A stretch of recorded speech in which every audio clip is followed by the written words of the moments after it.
Hey, welcome back to the shop. This is Zach over at Woodwerks. This is going to be the first video I do of a kind of a weekly shop update. So I just want to kind of share some of the stuff that's going on. I got a few things laid out here, so we'll just get started. I'm making some molds because I really like this type of mold. I really like using this melamine stuff.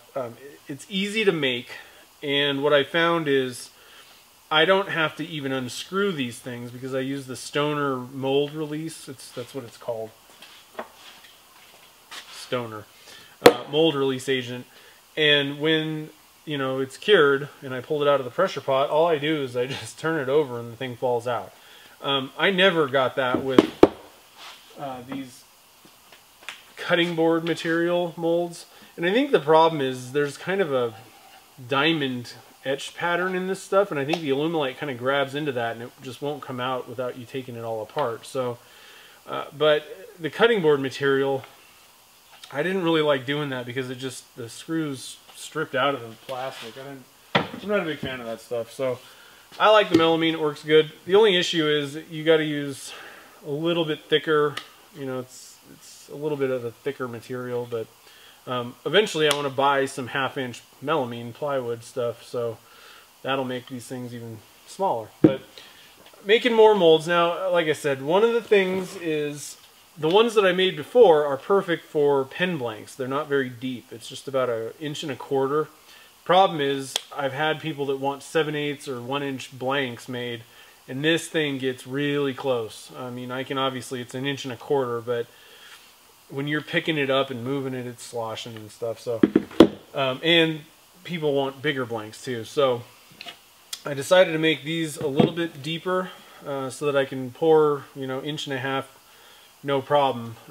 I think these are actually almost 2 inches deep. So a lot easier to kind of, actually these are 2 inches. This one's 2 inches. This one's 1.75 inches or something like that. So I'll be able to do a little bit more.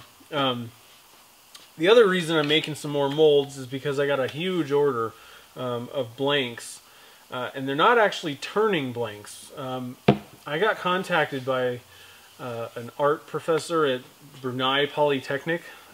Brunei's in the South Pacific. I guess it's the guy told me it's the smallest country on the planet. I don't know if that's actually true, but very small country over right next, like surrounded by Malaysia. So I'm making them, Alumilite, acrylic, and with sagebrush mixed in blanks that they're going to be using for like interior design stuff. I guess if I understand correctly, they're going to be making kind of desk accessories and lamps and different things out of these blanks or using them somehow. So pretty cool. I'm actually really excited to have the opportunity to be part of that, first of all. And obviously it's a pretty big order, so I like that too. But getting kind of ready for that and moving on to the chamber, I'm actually stabilizing more sagebrush. I got a ton of it to stabilize. I got bags. So getting ready for that stuff, just getting this sagebrush ready to make these blanks. Now they're not going to be like pen blanks. It's going to be I don't know, 1.5 inches by 1.5 inches by 5 inch. I don't exactly know what they're going to be making out of this stuff, but pretty cool project. So lots of stabilizing going on. If you're wondering what's going on with this, the process that I use to stabilize sagebrush or anything that I would be stabilizing is, first I bake it. We have a kind of an industrial oven type thing, and I just pretty much put all this stuff in there, put it on 200 degrees Fahrenheit, and then just let it bake for like the entire day that I was at the shop one day. Some people say to do it like overnight and days long, and ultimately you're trying to go for 0% moisture content, but I mean that's probably possible in Nevada, but I think that we're already dry. I think a whole day's worth of baking sagebrush is good enough for me. I have never had any problems, but I like to get it as dry as possible before stabilizing. In other news this week, I got to witness the fun of the SawStop actually working. That wasn't very it actually wasn't that exciting. I didn't even know what happened, but it wasn't my fingers or anything, but I tilted the blade 45, and I moved the miter gauge, you know, aluminum part over, but not far enough, and I was taking a cut to put a kerf in the fence for zero clearance. Hit the fence and went boom. So that was a costly mistake. That was user error. But the nice thing is I wasn't that mad because my SawStop works, and that's nice to know if I ever do decide to stick my finger in the blade on accident.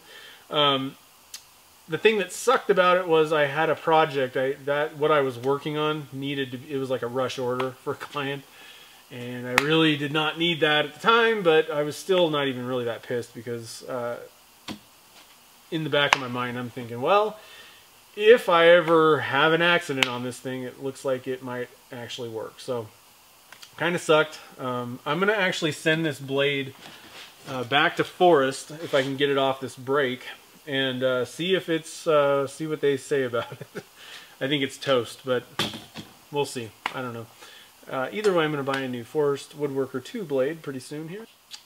So the only other thing that I've been really working on lately is trying to get team colors, like color matching for the casting. My goal is to have a recipe basically for just about every team, you know, NFL, MLB, NCAA. I want to have the colors. I want to know how to, you know, what I need to mix to get, you know, University of Texas burnt orange or Seahawk green. So this is just one of those tests. Now this was supposed to be University of Texas, and this is like charred orange. It's actually just brown. But I finally did get the recipe for Texas, so I'm happy about that.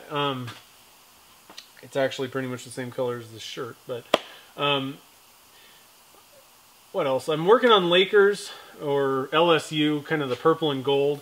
There's probably other teams that I can't think of, but that's one of the big things that I want, is I want to be able to color match any color. If somebody brings me, you know, a company logo, I want to be able to nail those colors very easily. So I'm really working on doing that. Now, if you're using Alumilite white, which I like the white because it doesn't force you to have to paint the inside of the tube or the blank, basically.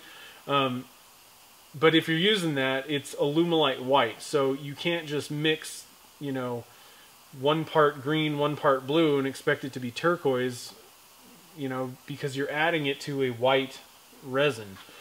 So it kind of complicates things. So eventually I want to have a recipe for just about every color you can think of.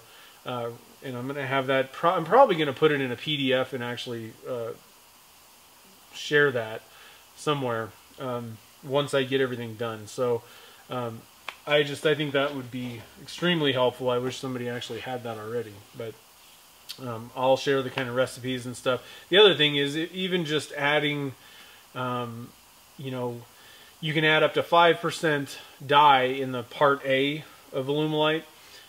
Just changing between 1% to 5% of the dye, it's a huge difference. Alright, so I guess that about wraps it up. Pretty busy this week. Lots of stuff going on. Next week I'm going to be doing casting PVC in Alumilite. Casting Alumilite in PVC, I mean. And I'm also going to do another update video, so keep an eye out for those videos coming out next week. And I guess that's about it. If you have any comments or questions, leave them below. If you want to email me, send it to Zach@nvwoodworks.com. I always answer all my comments and questions and all that stuff, so and I appreciate it. It's fun interacting and meeting people, so definitely leave me a comment or whatever. And other than that, I will see you next week. So enjoy your time in the shop and stay safe. See you in the next video.